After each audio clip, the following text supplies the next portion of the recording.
Check 1, 2. Go! Curious about real estate? Yes! Then you've come to the right place. Get the knowledge you need. Get over the fear and get started. This is the Michael Quarles Real Estate Show with your host, Michael Quarles. Hello everybody, Michael Quarles with the Michael Quarles Real Estate Show. Welcome to 2017. This is my first podcast episode of the brand new year. I hope the year is going great for all of you. It is certainly going good for us. It is about determination and commitment to what you want to achieve in life and knowing, in fact, what you do want to achieve. So if you have a commitment and you know what you want, stay fast, fall forward. Here we go. Today we have 5 questions sent in by real estate investors. And remember, if you have a question, send it to support@michaelquarles.com and I'll try to get it asked and answered. Here we go. Question number 1. I received a call from a motivated seller regarding a local property, but the seller is out of town. To view the property, the seller said her son, who was local, could help and he would be in touch. I've run the numbers and this is a great deal, but I haven't heard back from either the son or the out-of-town owner, and I followed up a couple times. Since many of the deals come from follow-up, and this one will be a moneymaker, how much follow-up can I do without becoming obnoxious, but also knowing that this deal is absolutely one I want to get under contract? Please advise. Well, a couple things. One, you don't have to see the house. Guys and gals, if we have someone that wants to sell you a house and they answer the question, what do you think the house is worth in today's market? If I sent an appraiser over to appraise the property, and they give you a number, let's call that number $200,000. And you follow up with them and then ask them what their walkaway money is. And there's a way to do that. There's a script for it. And they want 70 cents or 65 cents on the dollar or less already. I don't need to see the house. Because one, if I see the house and it's not worth what they said it was worth, then I get to renegotiate because they promised that it would be worth what they indicated. In fact, my contract says it must appraise for what they said it would appraise for. Not the as is, not the condition that it's going to be in the future, but what they said. So if they said it's going to be worth $200,000 and then it comes back at $180,000, I get to renegotiate or not buy the property. It's okay, either one. But what I'm going to do is make sure I get a contract signed, because with a contract signed, then I can start going through the process of my BPO, my preliminary title insurance policy, my home inspection, my appraisal. Without it, that contract signed, I can't do any of those 4 things. And then I'll be left with what you're being left with, which is looking for the son or the relative. The second thing I think you did wrong. And guys and gals, going back to we don't need to see the property. You don't know if it's a good deal yet. I don't care how much research you do prior to getting a contract. You don't in fact know because you haven't seen the property on whether or not it's a good deal. At best, you're getting lucky. At worst, you're getting excited over nothing. So don't do a lot of due diligence prior to getting the contract signed. The contract signing is the most important step in what we do. We're going to have other people that aren't emotionally involved tell us what it's worth. We're going to have people in the marketplace that sell houses every day tell us what it's worth. We're going to have people in the marketplace that appraise houses for lenders to tell us what it's worth to a lender. And that's what I want. I want those kind of folks to tell me and give me the feedback that my emotion won't allow me to have, because I want to do a good deal. I got this great deal coming. So stop doing due diligence until you have a contract signed, at least in my opinion. Well, you can waste a lot of time getting ready for not signing a contract. Let's face it. What happens if the seller calls you up? They said they want $130,000 for their $200,000 house. You go, woo! Sounds like great. And you do all this work and you're there and you figure out maybe they're right. The call after they called you is the call to me. That'd be a bad day for you. Because if they called me, I'm not going to do the step that you're making them go through. I'm not going to waste the time that you're wasting. I'm going to get a contract. I'm going to send them a DocuSign form. They're going to sign that thing, get it right back to me. And when you call them back, they're going to say, I'm sorry, we've already sold it to Mike, the guerrilla investor. And you're going to say, well, but I did all this research. And maybe you do all the research and you get all excited and all of a sudden you find out, it's not worth $200,000. It's only worth $110,000. I can't pay $130,000 for a $110,000 house. Well, you did a lot of work for nothing, didn't you? Because you don't have a contract yet. Get the contract signed. Let's back up and look at this question again. Since many of the deals come from follow-up, and this one is a great moneymaker, we don't know if it is or not. We're hoping it is. Because unless you ask them what they think it's worth and what they want for it, and that makes it a moneymaker, and then you can prove in fact that it's worth what they said, and you can prove in fact that they're okay with taking the amount that they said they take, which is why we do the prelim, preliminary title insurance policy, then you don't know. But let's talk about obnoxious for a second. I absolutely don't believe that you can be overly obnoxious when it comes to doing what you want to do in life to be successful, as long as doing that is ethical, moral, and legal. So if doing something is what you want to accomplish in life, and you're asking yourself, how long should I wait before I do it? Well, shame on you. There's this little philosophy I have. You talk to them every day until they sell to somebody else or die or sell to you. So they go away, the property goes away, you get to buy it. Talk to them every day. Call them twice a day, 3 times a day. Talk to you this morning. Are you any closer to selling me the house this afternoon? In bad command. The people that wait, you know what those people are? They serve you food. They get you a drink. They're called waiters. Doers don't do that. Doers don't wait. Doers do. Give you an example of a doer that's doing, and I happen to believe that I'm a doer. One of my houses burnt down. Go figure. Someone living there, they were out of town, house burnt down, insurance policy. I could wait until the insurance company went through the process of doing all the things they do. And they're a good insurance company, not going to name them. Great insurance company. I appreciate doing business with them. I could wait. I could wait for them to do it. Or I could call every day and push the result. I'm not going to push the result I want, meaning I'm not going to influence them into making a decision. I'm just going to push them to make that decision. And I don't believe that's obnoxious. So where a normal insurance claim may take 2, 3, 4 weeks, I'm done. Because I called every day. And then when I didn't get the answer that I wanted, I called to find out who could give the answer that I wanted. So if someone says to you, well, I have to check on that, don't let them check on it. You check on it. If they say to you, I have to talk to so-and-so, go talk to so-and-so yourself. Get so-and-so on the phone and say, hey, I was talking to this other person and they said they had to clear this with you, and push it through. Push. That's not obnoxious. That's doing what you need to do to fulfill what you want to do in life, as long as it's moral, legal, and ethical. That's all it is. That's what a guerrilla investor is. A guerrilla investor doesn't wait. That's a waiter. That's a food service person. It's a bartender. We don't, as much as we'd like to sometimes, we don't serve beer on these parties, on these houses we go to.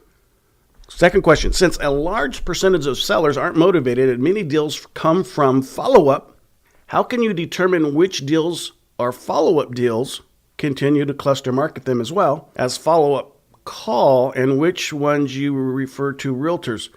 Yeah, see, I believe that if you are an investor, you're an investor. You're not a listing agent who's also an investor. You're not an investor who's also a listing agent. You're not an investor who's also a lead seller. See, that's what I believe.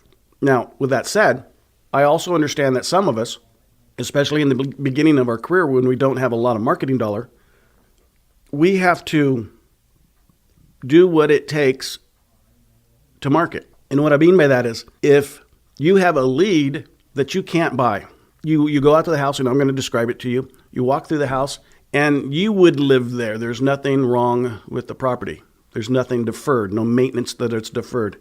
It's modernized already. Nothing qualifies about the property, either the emotions of the seller, the procrastinations of the seller, or the condition of the property, qualifies for us to be able to reasonably convince the seller to sell it to us. Because there's nothing there for them. I mean, there's no reason for them. Because there has to be a benefit to them to sell it at a discount to us. And there's no benefit. So in that case, I'm letting them know I'm going to refer them to a real estate professional. I'm telling them to do that. I don't have an issue with that. But the question is more of, which ones do I do that with, and which ones do I hold on to, and do I continue to market to? You market to everybody. And if you need to, you arrange with your listing agent, the person that you refer this stuff to, that if sellers in fact, do decide to take you up on your offer, either now or in the future while it's listed with them, they excuse themselves and they go to the side. I'm going to call John up, who I referred John to 123 Apple Street, and I'm saying, John, hey, this is Michael. The sellers on Apple Street want to go ahead and take my offer. I need you to dismiss your listing agreement. And you have that arrangements in advance. I don't have an issue with that. That's reasonable. If it's a low-end listing with a lot of work in the beginning for John, maybe you arrange a compensation. What's $500? Man, they've put a lockbox out there. They managed showings. They got a for sale sign out there. They've done something. Kick them back $500 for every listing I buy that you have to give back. I'll give you $500 for your cost of doing business. It's reasonable. What's $500 to you? You have a relationship. You're helping yourself feed your marketing dollar. How they give you the money is between you and them. Careful not to have them break the law. Fall forward. I personally wouldn't do it. I've done it in the past. And when I did it in the past, I wasn't so anal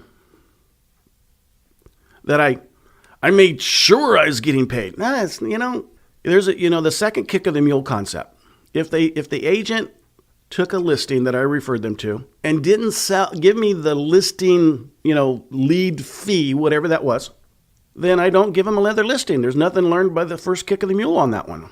But, you pick the people that are trustworthy and you do business with them. You pick the people that don't need the money, and it's easier to have trustworthy people when they're not influenced by money. Go that route. Thanks for listening. We'll be right back. Are you running out of leads? It's time you tried Yellow Letters at yellowletters.com. Get motivated seller leads through yellow letters, postcards, zip letters, typed professional letters, greeting cards, door hangers, and business cards. Yellow Letters is a full-service marketing company created with your success in mind. Get the personal attention you need to get your direct mail campaign started and get in touch at yellowletters.com. And we are back in 3, 2, 1. Question number 3. Can you help me word the following contract terms with a seller? Seller needs $53,500 cash to purchase a new home. I only feel comfortable paying $47,500, so we're $6,000 different. For her current residence, 70% as is. I suggest that I could possibly loan her the additional $6,000. Please don't. With a promissory note. 24 months terms. No, I'm not going to tell you how to do this one. Because you shouldn't buy a property and also put a loan with the seller, because then the seller could come back to you and say, wait, I thought I was just, this is what they were doing. I thought I was just selling my property for $53,500. And you can stand up all day long in court and say, Your Honor, but this has promissory note on it. And you're going to lose probably. But here's what you do. What's $6,000? If you're asking me this question, you need to ask that question of you. What's $6,000? You said you're buying it at 70%. So does $6,000 make it an 80% loan? 80% purchase? Maybe it does. Do they need the money more than you need the money? If that's the case, and you can justify doing an 80% a little mini deal, man, you win a little bit, they win a little bit. Not a home run, but it's a double, it's a single, it's a triple. You use some other hitters and get some home runs out of it. But you know what I'm talking about. My baseball analogies are slipping away. I think it's because I haven't done a podcast in so long. You don't have to hit a home run every time. Now, if you need the money and you just can't, and the $6,000 is just not justifiable, go buy another house that is. Don't waste your time. But I've given people more money than they wanted because of the condition and the situation that they were in. Money's not everything. It's important. It's not everything. So ask yourself, which is better for you? And I don't mean it from, economically, Mike, making $6,000 more. What if she does pay the loan off and I get this interest rate for 24 months? Yeah, and what if? Who cares? Do what's right for you. Do what's right for the seller. Don't commingle types of agreements when you buy a piece of property, because that could bite you. Don't do it the wrong way. Fall forward. I'd do the deal. I'd probably do the little mini deal, and maybe you're going to take it on a contingency basis. Fall forward. Question number 4. What's the best way to get property profiles in an attorney state where attorneys issue title insurance? Well, attorneys don't issue title insurance. They manage the instruments to have property exchanged between one party and another party. Title insurance companies issue title insurance. So all they're doing is they're buying a policy from somebody else. But in the meantime of all that, and that's a different question all in itself. First American Title has a product they call FastWeb. Fidelity has a product that I think they call it SiteX.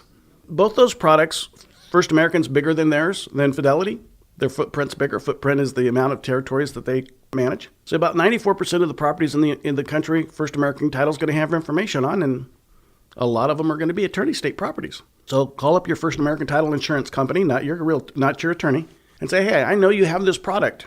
They may or may not know they have it, but they do. You can do some research. Google for FastWeb. It's a free product. They'll give it to you for free and do some legwork. But yeah, that product's out there. Find it through a escrow company in another state. Call another state up and say, call one of the large escrow companies, First American, Fidelity, Chicago, Stewart, Ticor, those kinds of things, and say, hey, I want to sign up for this product. And I buy virtually all over the country. They're going to help you. They want your business. No big deal. Question number 5. Michael, will you give the seller an option to choose from one of the multiple offers? Cash, term, subject to, of course.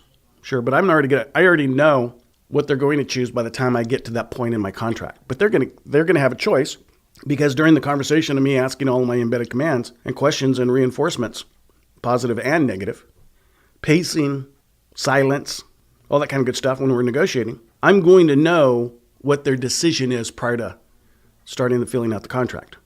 But in the old days, I used to give them the contract with the 3 or 4 options and let them pick. I don't need to do that anymore. I know how to do what I do. So if you're growing at the stage I was before, not a problem. I don't see an issue with it. But you'll find when you ask the question, so what are you going to do with what we call the walkaway money once we go ahead and agree on a price today? Embedded command. I'm just going to put it in the bank, they say. You can just put it in the bank, really. Ouch. Reinforcement, negative. So I'm repeating what they say, reinforcement, negative reinforcement. The ouch is because I can show you something better, because they're going to look at me as when I said ouch and like, why ouch? And I'm going to say, can I show you a better way? And you're going to offer seller financing. They're going to say, yeah, I don't know if I want to do that. Well, if they don't know if they want to do that, that's not a yes, that's not a no. You just didn't explain things correctly. So you're going to go into, well, I'm sorry, let me explain it a little bit more. I'm sorry I didn't explain it enough in the first time. So you can be comfortable and confident that that's the right thing for you today. Embedded command.